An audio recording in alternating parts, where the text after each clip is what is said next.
Like, once again, a war just by proxy, it is what it is. I think what we're doing is being very smart with the fact that we understand our place. We know that we're not going to sell 15,000 tickets for every show because right now there's a huge buzz. It's very new, and the shows have been very sporadic. We've had 3 shows so far, and the next one's not till August 31st. So in the meantime and in between time, one of my favorite sayings from the 80s wrestling leagues, in the meantime and in between time, I think that once we start going weekly, that we're going to do smaller venues. We're not going to go into L.A. and do the Staples Center. I think we'll go into L.A. and do, the Olympic Auditorium, if it was still here, or the Palladium down in Hollywood, or some like 3,000 to 5,000 seat venue. Pack it out, sell it out, make it look good. Because if you start trying to go head-to-head with them in those venues, it's not going to look great on TV. So that's one thing that I think we understand, that we're going to grow accordingly. We don't have our heads up our asses saying, we sold out 3 shows in 5 minutes. Like, oh my gosh, that's right now. I think in 3 years and 5 years, the end game is to not worry about what WWE is doing or what New Japan is doing or what anybody else is doing. Let's worry about AEW and build our company, because we got a lot of guys to build. Because if you're going to a nationwide wrestling audience, they know Chris Jericho, they know Jim Ross, John Moxley, Dustin Rhodes.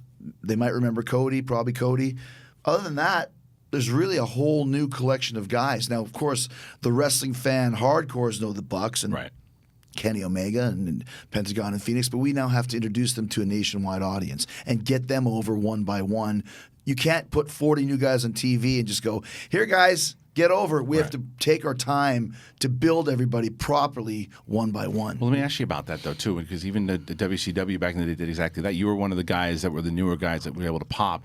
But because of yourself and Moxley and Rhodes, were you guys obviously looking into bringing in more people? There's rumors you guys have talked about, or even out there, that you've talked to CM Punk. Is that something that's still... Would you like to see CM Punk in AEW? Once again, don't confuse. I'm not one of the EVP guys. You have influence, though. You could have conversations. If they asked me, I'd tell them, but I haven't been asked about CM Punk. Do we need him? No. Yeah. Would it be a huge pop to get him? Yes. I don't know, man. I don't know what his attitude or mindset is, but I think our roster is jam-packed right now, so we're not looking to headhunt the WWE, and we never were, and that's one of the things that's funny about the guys getting all this, the double salaries and all that stuff.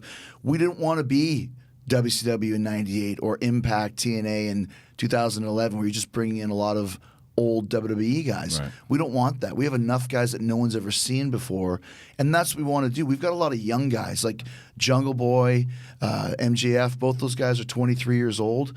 That appeals to a different demographic. Like, my daughters are 12. They don't like wrestling, but they like Jungle Boy. I mean, they love Riverdale, so they watch Luke Perry. They like Jack Perry.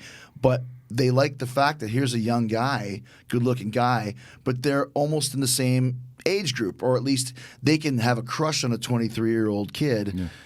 WWE doesn't have 23-year-old kids. They put them in NXT, and 5 years later, when they're 27, 28, they come up. We wanted to really focus on the younger demographic, which I think is missing in wrestling. The teenage heartthrobs that they used to have in every wrestling territory up until over the last 10 years in WWE. It's longevity, too. Yeah. Those big names that you named, a lot of men. Do you have any idea what the plans are for women, if there's going to be a huge draw for a big name, or if you're going to build from the ground up? Well, you got to build from the ground up, right? Because once again, nobody's getting out of WWE. So any huge names they might have, if it's a Sasha Banks or Ronda Rousey or Charlotte Flair or Becky Lynch, even if they wanted to come to AEW, you're under contract for 2, 3, 4, 5 years. That's a long time. Right. But there's a lot of great women performers out there. There's a couple that we have our eyes on that are working for other companies. But then within our own world already, I think we have a dozen women signed from all around the world, and also with a big component of the Japanese girls, which is something that hasn't really been seen here before. But once again, we have to get all of them over, so I don't even know what their names are. Right. If I don't know what their names are, then the person in the crowd doesn't.